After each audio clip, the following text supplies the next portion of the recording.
had a dream this week, and I don't always remember my dreams,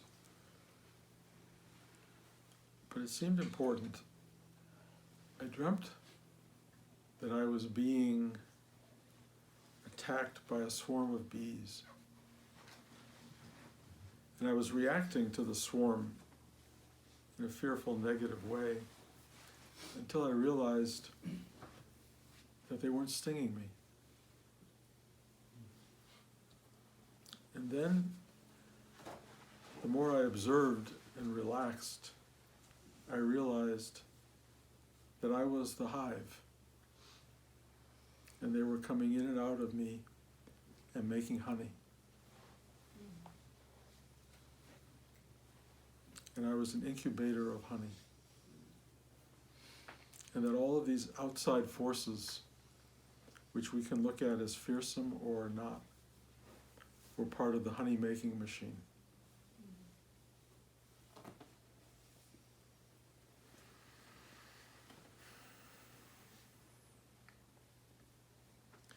We really don't understand our lives.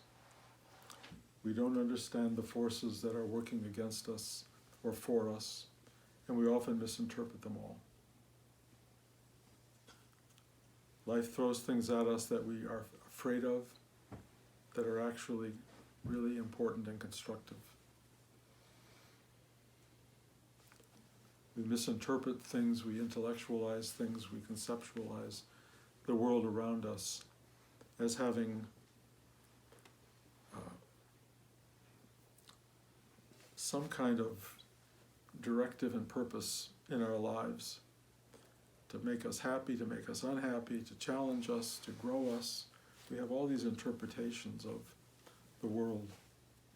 And mostly I can tell you, if it passes through the mind, it's not right. It's not well informed.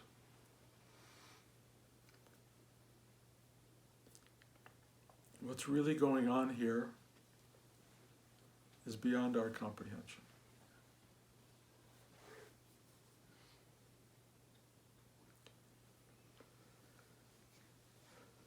Trying to make sense of it all is really difficult for everybody. No one is having an easy ride. Watching my grandchildren grow up with a lot more awareness now and consciousness than I had when my children were growing up. I'm so aware of the human struggle, the need to make sense of things that are not clear, perhaps have no sense. The struggle, day to day, the fears that are built into the system biologically, emotionally, parentally. We're operating with so much going on, and we have so little training. Life is just hard, and it is a struggle.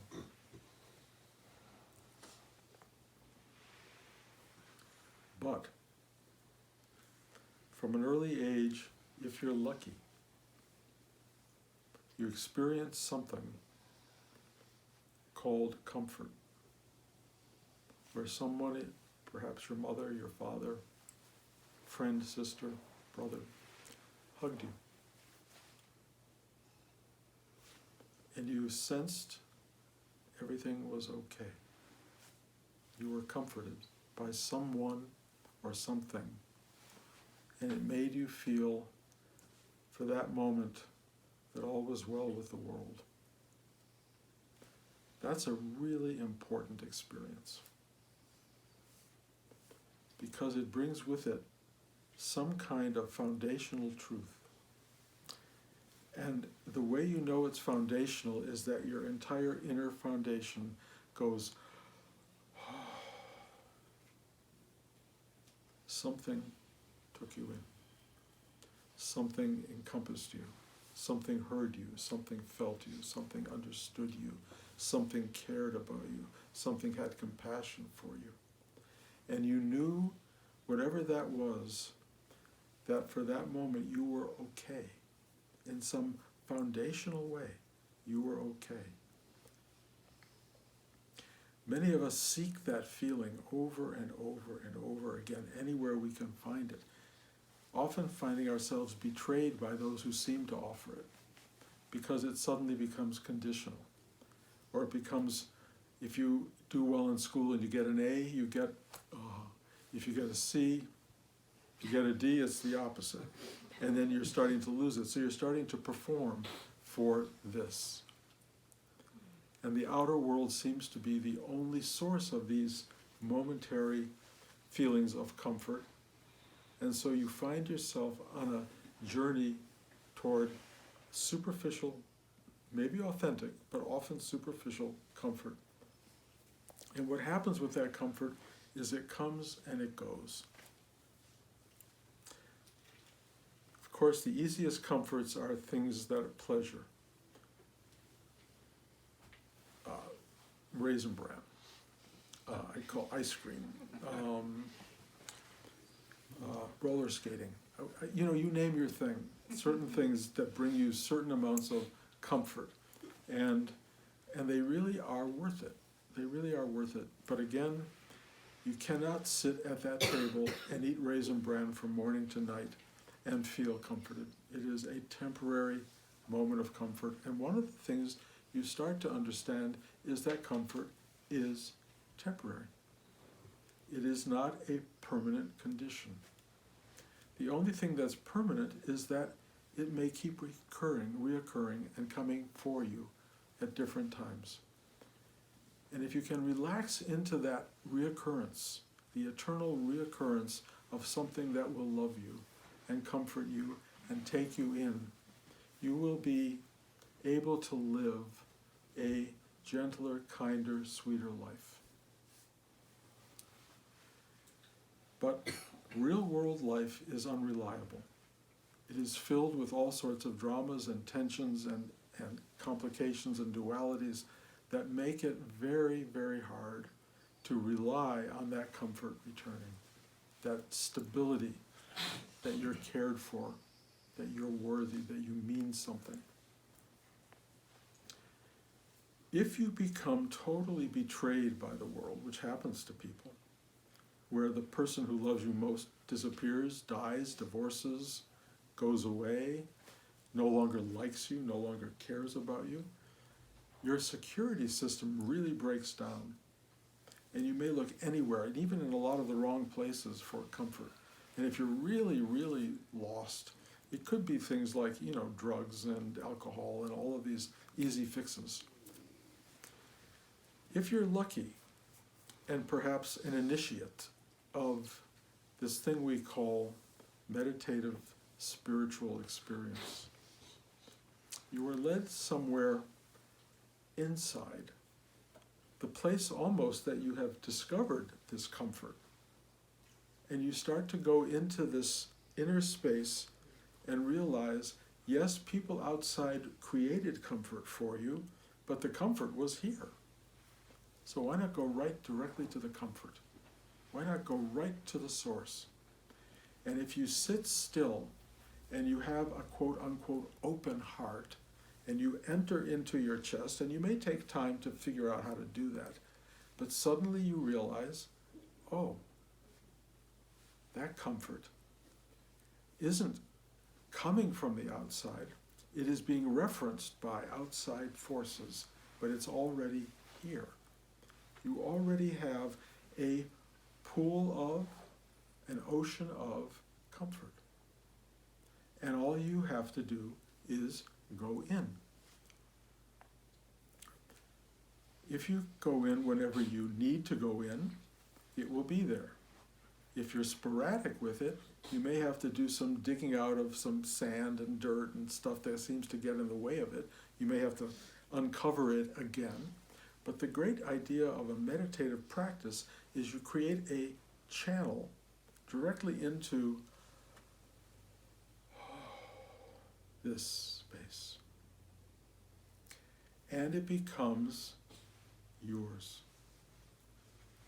And you discover that you have remarkable access to the sense of well-being that human beings seek. The problem with this well-being and this joy of being and this vastness of being is that it will give you a sense of love and compassion and joy in life that you want to share with people. And what you will discover as you look out in the world is how few people are available to it. Here you are, this oceanic capacity for giving and loving and sharing, and people looking at you suspiciously, thinking you're wanting something that you shouldn't want or they shouldn't want. People misunderstanding your hugs, your compassion, people not knowing what to do with this ocean of love. And it becomes a complicating force in the world. And one of the things you start to realize is how many people are suffering, and there you are, feeling this wisdom of joy that is not shared. And that is very painful, because you know that suffering doesn't have to be there. You know that this well of being inside yourself, this well of well-being inside yourself, is available in every human being, and yet you see people going everywhere but there. Going to the ice cream, going to the hot fudge, going to, I'm sorry, I'm all sugar, but you go to all these sources for the things you're looking for, and you know it's a real temporary fix. It's not going to do it. What happens to your well of being, of well-being, is that it starts to suffer in the face of other people's suffering. It's hard to walk around feeling smiley and joyful and life is really beautiful when people around you are really in pain. And you try to figure out, what can I do? Well, the part of you that wants to know what you can do is an ego-minded self, a personal self that wants to be responsible for and helpful to people in the world. And it will get a certain feedback from that, which will say, oh, I'm doing good work, or I'm helping people, or I want to give this, or I want to give that. And that ability to share what you have and the wanting to do it will provoke a certain kind of human activity, a kind of really often beautiful activity, a kind of working in hospitals, going after-school programs, doing things for other people that really are very worthy and very helpful. But you will start to feel that I am doing that. I'm a good person for doing that. You will feel comfortable, and your own source of well-being will be amplified by helping others. That's the doing of enlightenment, if you will. That's the doing of compassionate mind. But there is a deeper space, and I need to reference it, and I've talked about it before, where there is only being. The doing is happening, but you have nothing to do with it. It is just being. Being this vast opening of energy to which you can go deeper and deeper and deeper and let it become more and more expansive. But you don't have to do anything, because the doing will occur by itself, and the being is all that is real. Just be this.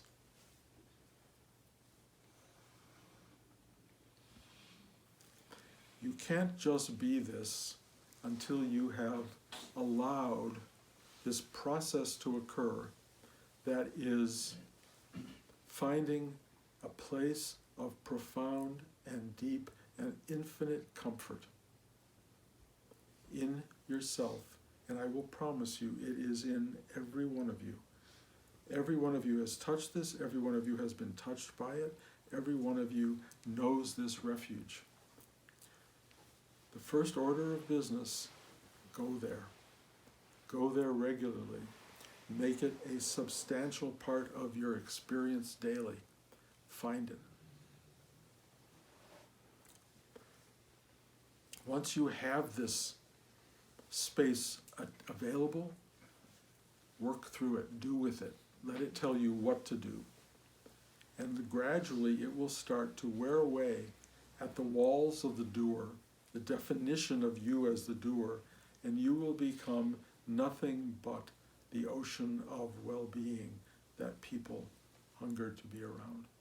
And there won't be anything for you to do but be.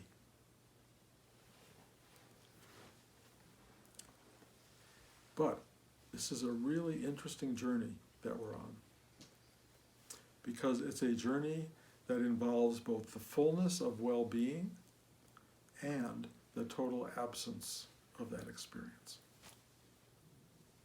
That's the part that's not taught. There will be times where nothing in you as a person can find well-being on the outside or the inside. It's the place of emptiness and nothingness. When you arrive at emptiness and nothingness, and you do not feel well, comforted, happy, joyous, graced and graceful, when you feel nothing but emptiness, watch to see what responds to that. Because out of the corners of your psyche will be, what happened? Where'd it go? Why don't I have that? What's wrong with me? Why is it gone? I was so graceful yesterday. I was so happy. I was so comforted. What's going on? Uh-oh. Maybe I'm failing. Maybe I'm a terrible person. Whatever these little things are that start to happen, they will come, and pay attention to that stuff. Because part of this remarkable journey we're on is having and not having, fullness and emptiness. The journey involves both. And the being that has both fullness and emptiness is in the end a total non-dualistic reality. It is what it is. The having and the loss is the small ego-minded part that's still left, trying to woo one part of it and fear another part of it. So when these dynamics occur, and you start to feel, oh, what's wrong? Or the opposite, oh, I'm so enlightened. Both of those are a real problem. Not real problem, not in the worldly sense of problem, but if you're working and evolving spiritually, all of that has to go. All of it. You have to learn, I hate the word have to, because none of this matters. You don't have to do anything. But if you're on this process of this thing that's happening in terms of real awakening, you will be served by not reacting to absence. And you can only not react to absence if you can start to relax and not react to fullness. Trying to become one-pointed does involve a certain amount of effort. And I've talked about this effort now in the last weeks, and I will refer to it again because it is a wordless effort. And the effort is, that's it. Fullness, emptiness, and there you are. You are this mass of whatever is manifesting, whatever is transcending, whatever is doing, whatever is forming, whatever is dissolving, you are that.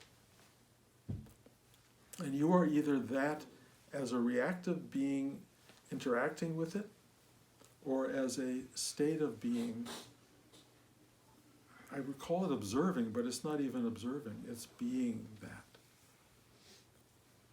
That's a very rarefied state. And I think it probably, as Rudy kept saying, is a life's work to arrive at that. I don't even know that it's desirable to arrive at that. But I know it's not desirable not to. Because living in the human condition is a dualistic struggle between wanting and fearing, desiring and running away from. And that conflict, that drama, which is about the core of the human journey, can be experienced from a place of profound awe. And that awe happens in fullness and in emptiness. Nothingness is as awesome as fullness. But it is not easy to see if you're attached to fullness. So learning to let go even of that seems to be a huge part of this ride that we're on. And if this is too obscure for you, and if it doesn't quite make sense, that's okay, because when it does start to register for you, it will be important information. Let go of everything. Let go of the wanting, the fearing, the hoping.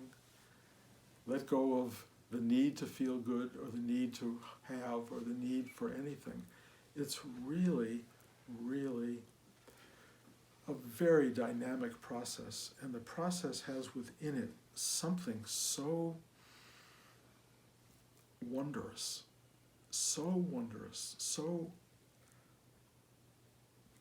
even emptiness makes you go.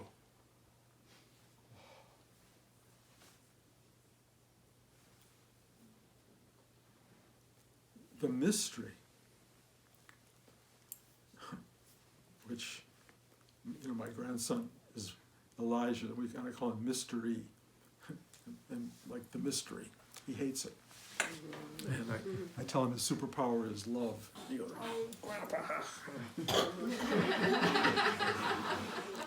But it's beginning to really register for him. It's all a mystery, and the superpower is love. And even in the emptiness that we will experience at various moments along the way, there is this undercurrent, so soft, so delicate, so seemingly insubstantial, and yet the very ground that we all stand on. And the closest you can get to naming it, other than mystery, is love. It is love. It has in it well-being. But the truest well-being comes from not wanting it. Not wanting to have it, because it is very hard to have well-being if there is a you and an it. True well-being is the essential nature of all that is. And we are all on a journey to that. We are all on a journey to that awakening. And I sit here just telling you, as I've often said, from the front lines, what it feels like to head off in this direction.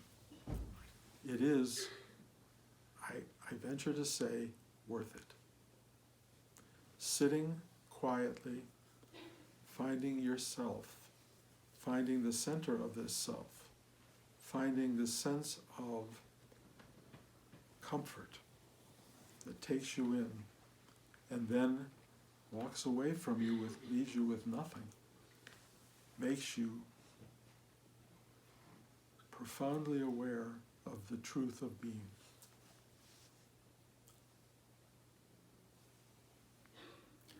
It's hard to give words to this after a while, and I'm trying to keep this all within some conceptual realm, but I have to explain that everything I'm saying is just something that the mind might be able to grasp a little bit. But in the end, you have to let go of mind event. You have to let go of knowing what I'm saying. You have to let go of it all. And in the doing of that, you arrive at not doing. Letting go is freedom. Letting go is comfort. Letting go is joy. Letting go is being the very thing that the world needs most. And whatever you do or don't do, your being will serve humanity. It will serve that which is way beyond humanity, all the creatures of being. Everything is served by this being, and you are that. At the very core, that's what you are. You can live the human journey, we all do. We can get caught up in the human journey and the drama and this and that, but trust me, it's such a shallow part of this profound oceanic depth of reality. And if you can touch that, and I know you all do, if you can touch that, you can walk around as such a gift to everyone around you, because you will feel for them. You will touch them in a way, you will hear them in a way, you will give them in a way, you will be present in a way that comforts and gives them what they need. You will be a manifested version of this heart chakra, of this navel chakra. You will be the thing that the world most wants and needs. And you won't have to know what to do, it will be doing it.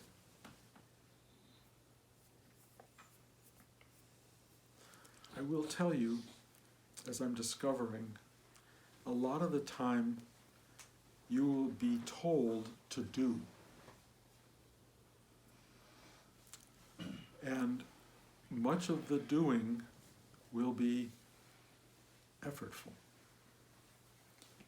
You need to be present for others. You need to be available to the world. You need to be the gift you are. If you are going to be that gift, it will take something out of the you that is separate from the being. It'll go, oh God, I got to do this today. Oh my God, I have to do.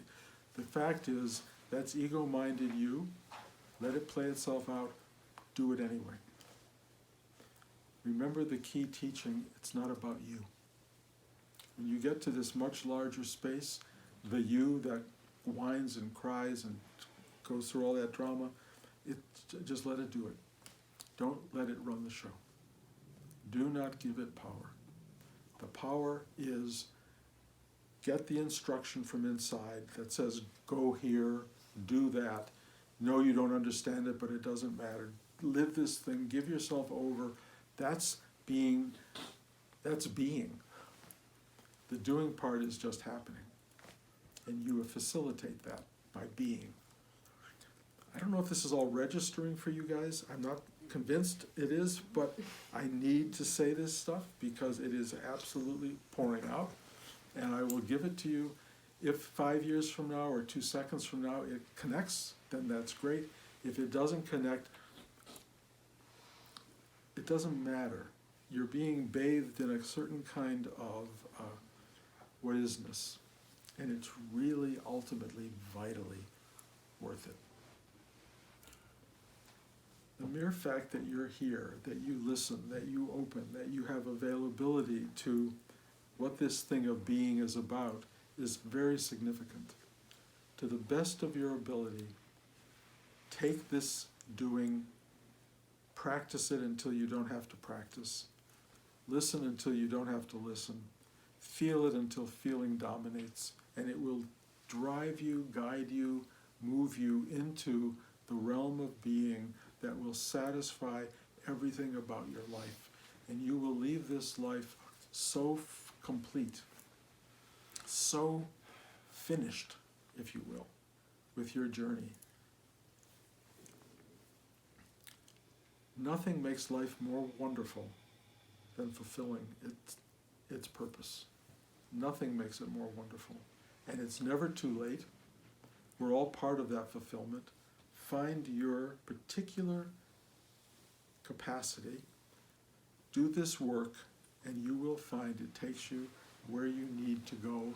And at the end of the journey, you will go,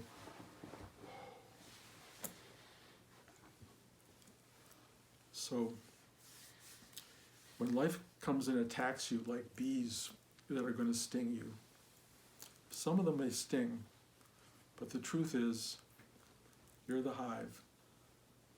You are that which makes the honey.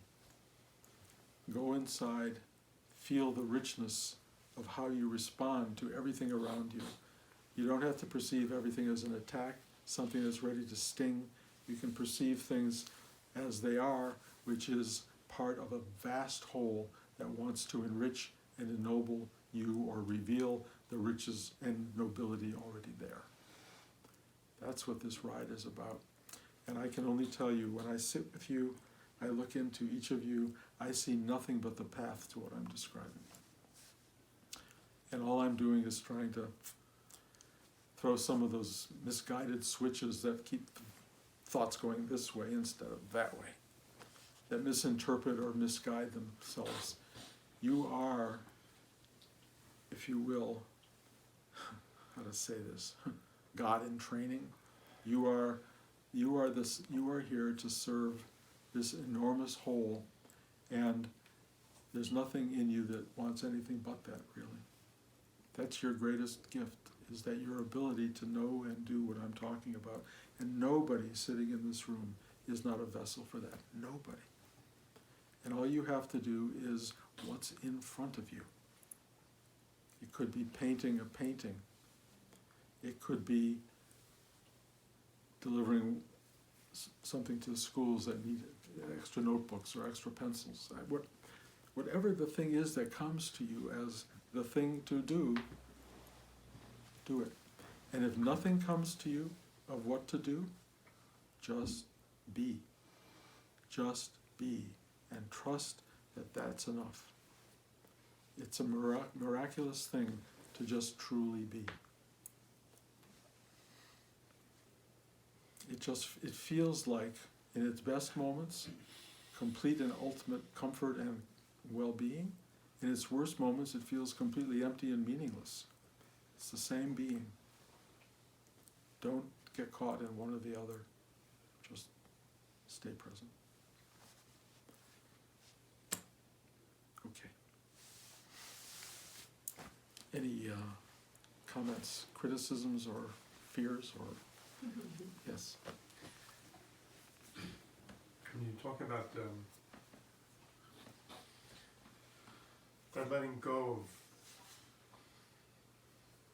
of going to the no, it's hard to put in words these things. No, they're so big. But it's like I love the journey so much. It's like I just it's like I'm loving it. It's like I don't want to let go of that, to go to that nothing place, even though I have a feeling that it's going to be great, but it's like so I'm afraid to let go of that stuff sometimes, because it's just, like I say, I love it so much. It will come to you. The nothingness comes at you, and the fear shows itself, and you'll have to look at that fear, and you'll have to do a whole kind of work at that point. How do I deal with existential nothingness? Because we're all pretty good at how to deal with existential fullness, but nothingness seems to take it all away, including meaning and understanding and all that stuff. And we look at it as a loss or a betrayal, and I'm only describing my journey now, and there probably there are many other elements to this, but my journey is, you go, so be it. There you are, so be it. I think when I first started describing this stuff, when it happened many years ago, I called it the darkness, the dark night of the soul, really, because it seems to rob us of so much.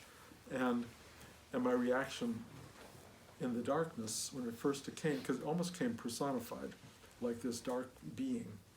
And it scared me so much, I couldn't believe it after years of meditating. And And I used to hide from it under the covers, like literally. I would pull the covers over my head and go. The big moment for me, and I know I've talked about it, is I sat up, I looked at this amorphous thing, and I went, "Hello, darkness, my old friend. I'm here to talk to you again." And I sang. I just started singing to this darkness. And that darkness was so thrown by my singing to it. Nobody sings to it. Everybody runs and hides, and that was its total preparation. It didn't know what to do with somebody saying hello, welcoming it, and then I invited it in to my life. I said, "Look, I don't want you hiding in the shadows. You need to be part of my life. Come have breakfast with me, come live my life." And I said, "Come." And it seemed to be very thrown by what I was doing. It just was such an irrational thing from its perspective. But it entered my life, and I could feel the darkness as part of my life, and as part of the whole of my life, not hidden in the basement closet with the door locked. It was just around. And I thought, okay, I am myself. I am living with all of this. And this was when my play Ghost was opening on Broadway, the musical. And had just this, it's so coincidental but interesting. The night of the press reviews, where all the major critics were there, the New York Times and everybody, the set broke down right before the end. It was a real awful moment. It was a technological breakdown. I knew that we were going to get terrible reviews. I knew that the play would not run. I knew that my life of comfort perhaps was being suddenly eroded by the fact that I'm not going to have a hit Broadway play. And I went home that night, and I knew that this dark force that I had invited in had in fact done this terrible thing to my life.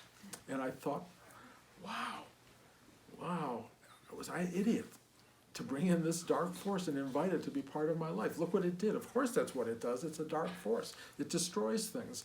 And I got in bed, and I knew at 4 a.m. I was going to wake up with this thing laughing at me hysterically, like, "Look, you idiot, look what you did."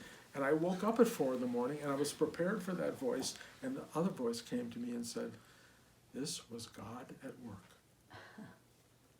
And then I understood Shiva. And I understood that in the Hindu Trinity, there is creation, Brahma, Vishnu, preservation, Shiva, destruction. And they're all part of the whole.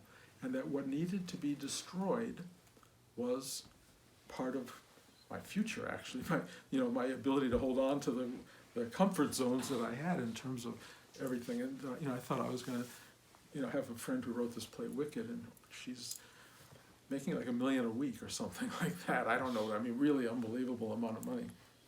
And I had kind of envisioned that was a possibility. Now that was all gone, taken away. And this voice said, this was God at work.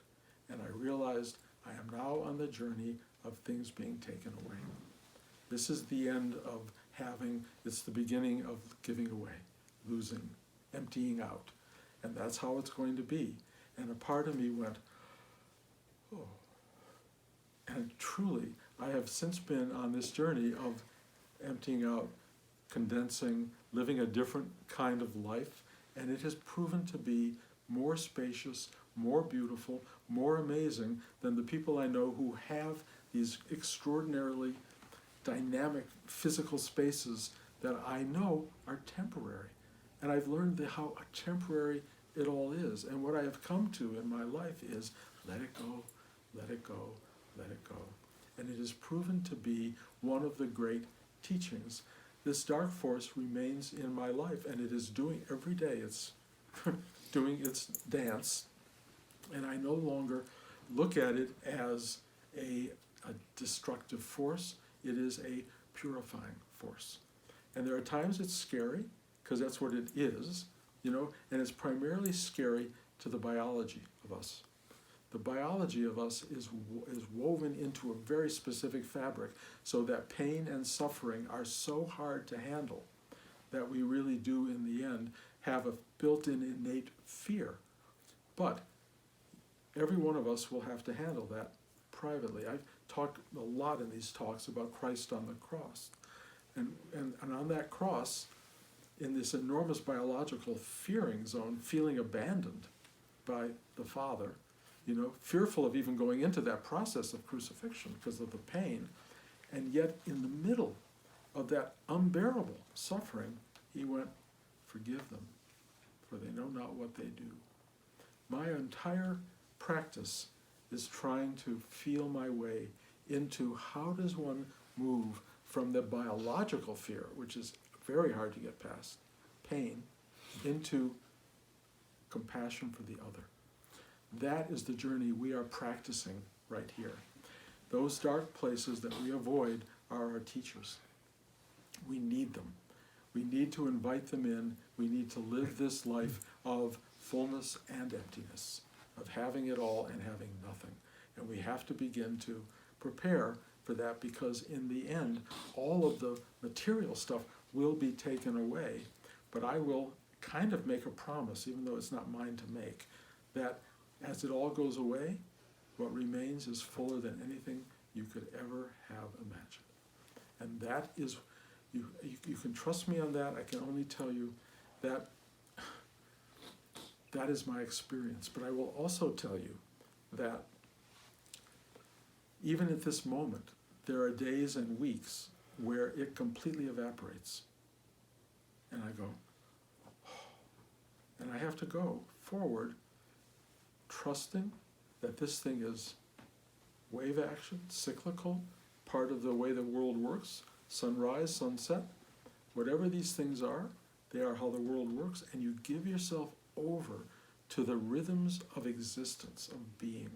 And you cannot necessarily categorize them or conceptualize them in a way that makes you go, oh, this is what it is and I can do. It's not like that. It's like total, absolute trust. And it will be challenged daily. It will be challenged. And the best way of meeting the challenge is go. It's all you can do. But I have found, I mean, look, it's either going to end in complete fullness or complete emptiness, or a mix. That's it. Either you're going to have everything, nothing, or a constant movement of whatever has already been there. Who knows? But the experience that is occurring of fullness, I could only wish every one of you as a base level awareness, so that you have enough trust in it from the belly all the way to the top of your head. You just know it is so absolute, and it so loves you that even when it disappears completely, its presence has been so enormous that you will never question its reality, even if it's not there.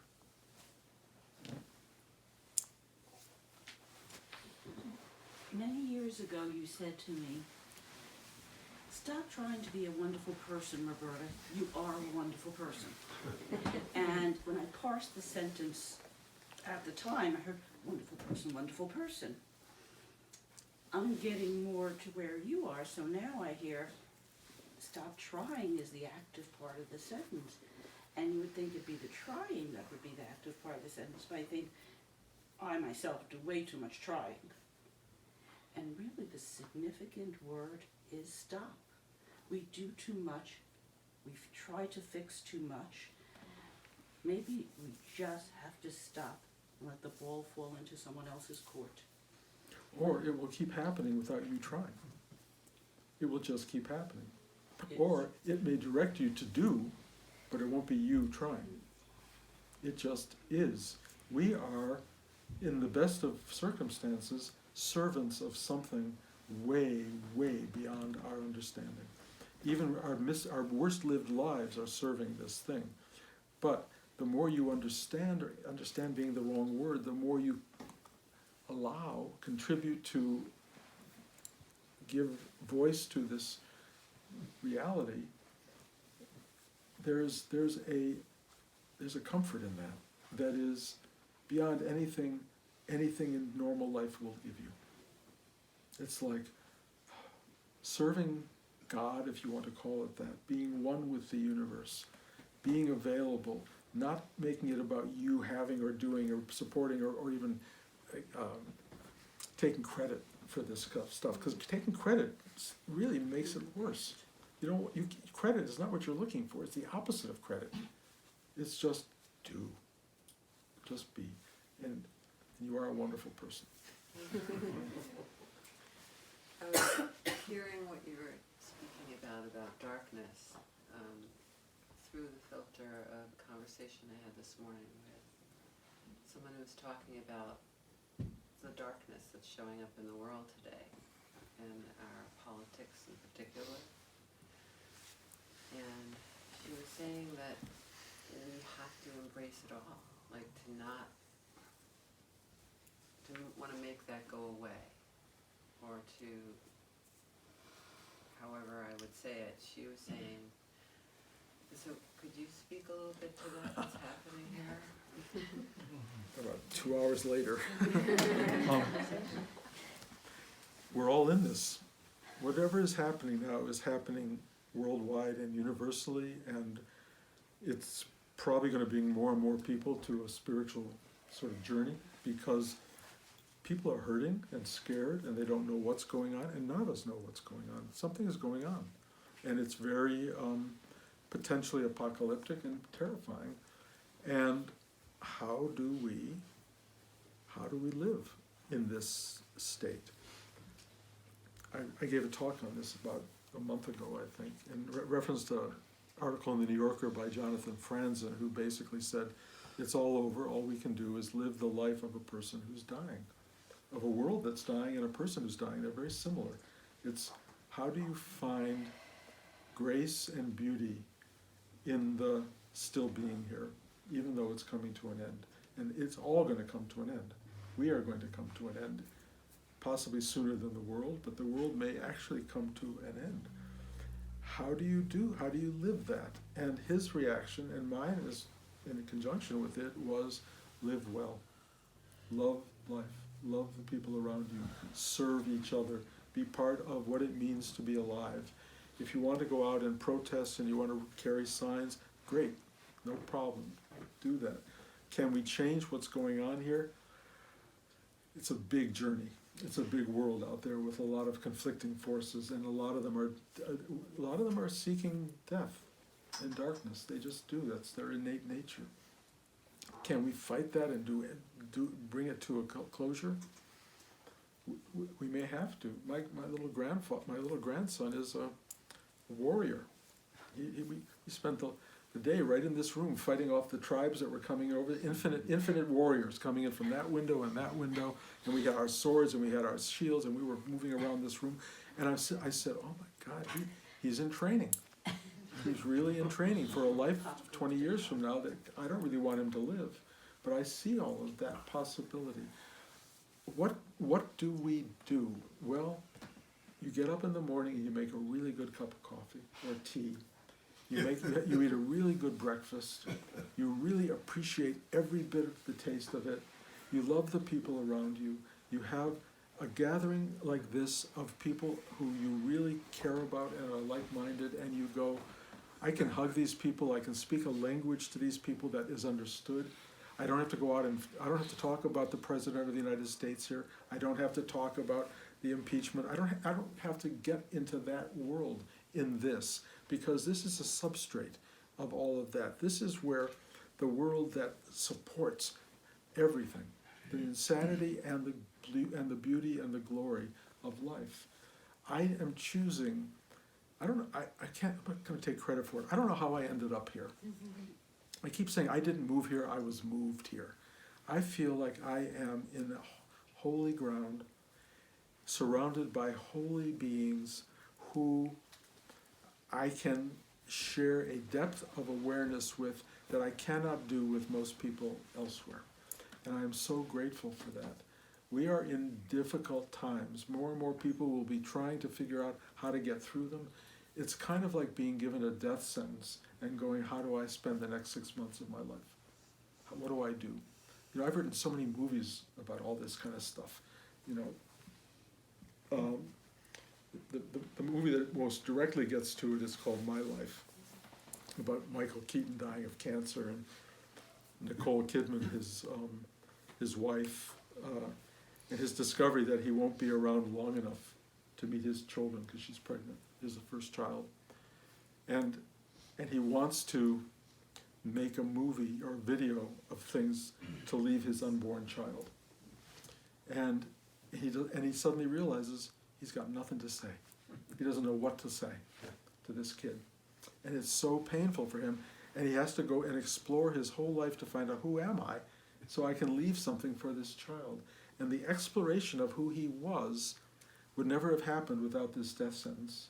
And the fact that he starts to see who he is through his family, the good and the bad and the ugly, and the fact that he starts to have something to say, he's actually there for the birth of his child.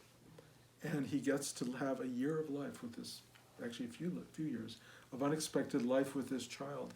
And he realizes that though he will not live the whole life of this child, he lived long enough to feel the love, the joy, to convey love and joy to this being, and that was enough. And he was able to go and let go of the world. And it's a very affecting film, which the New York Times hated when it came out, as did many people. But maybe I said this on tape recently. It was just on television on one of these channels, and the New York Times rates these things with little stars. And they actually said, My Life, Michael Keaton, Nicole Kidman, affecting. And it gave it a star.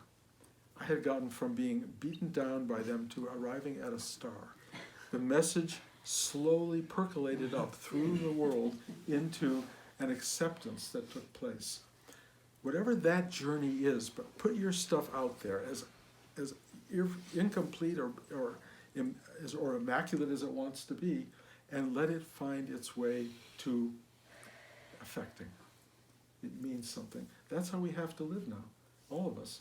And we're living like it's the very end of our lives, because it very likely is the very end of life as we've known it. You know, I was in Venice a month ago, and walking through Piazza San Marco and all of these strange streets, and I had a strange time in Venice, but it's unbelievably beautiful.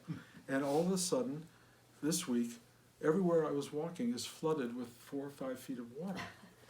I just left California, you know, and all of a sudden, California is on fire in the north and blacked out, and no electricity. And Blanche and I are looking at each other like, what is going on here?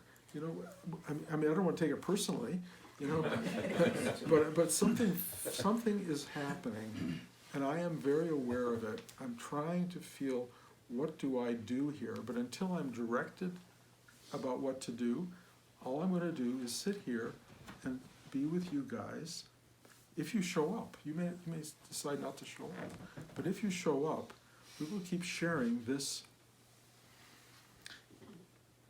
comfort and well-being, and we will deepen it to a point where you become effective progenitors of well-being for others.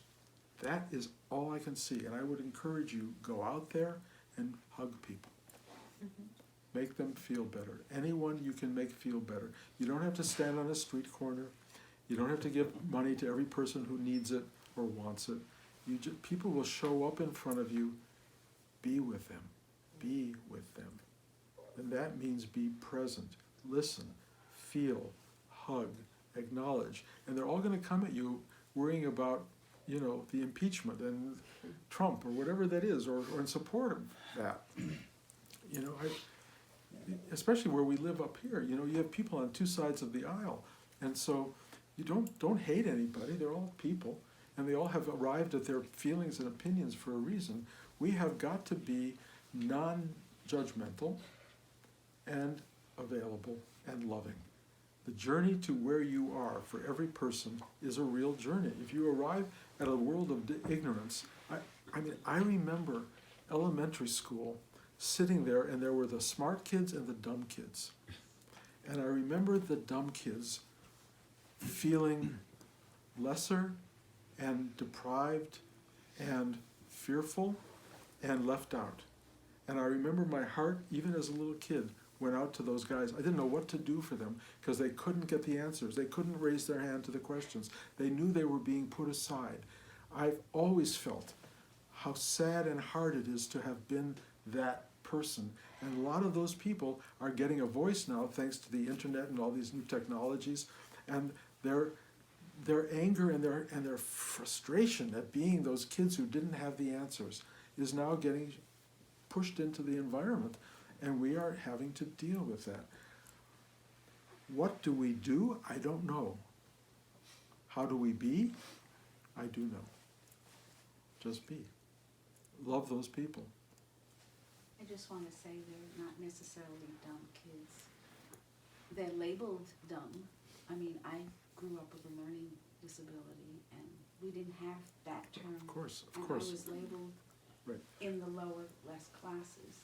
So, you Yeah. know, people are conditioned to feel that way through Right. society, but there's, you can't really say that. they're kids. Forgive me for labeling. I'm only going to tell you. But I do understand what you're saying, like people who feel dumb, who don't feel marginalized or Right. not good about themselves, I was aware. tend to react with a lot of hurt, and if they're not present and embrace their feelings, they tend to react with anger. So Yes. I just wanted to put that out. Well, what I'm saying is that is how we have to react now to people who are With love. who grew up with those conditions. Yes, love. That we cannot judge them. We are the ones who, I don't know who we are except maybe this group of people sitting here working to open their hearts. Your job, if you want your job, is to hear, embrace, and be present with everyone who shows up in front of you, and ultimately love them. Okay, is that enough? Okay. We're ongoing here. I don't have any plans to be anywhere for the time being, so this class is Sunday morning, and you're always, of course, welcome to be here. I'm honored by your idea that you show up, and thank you for coming, and I'll see you whenever you come back.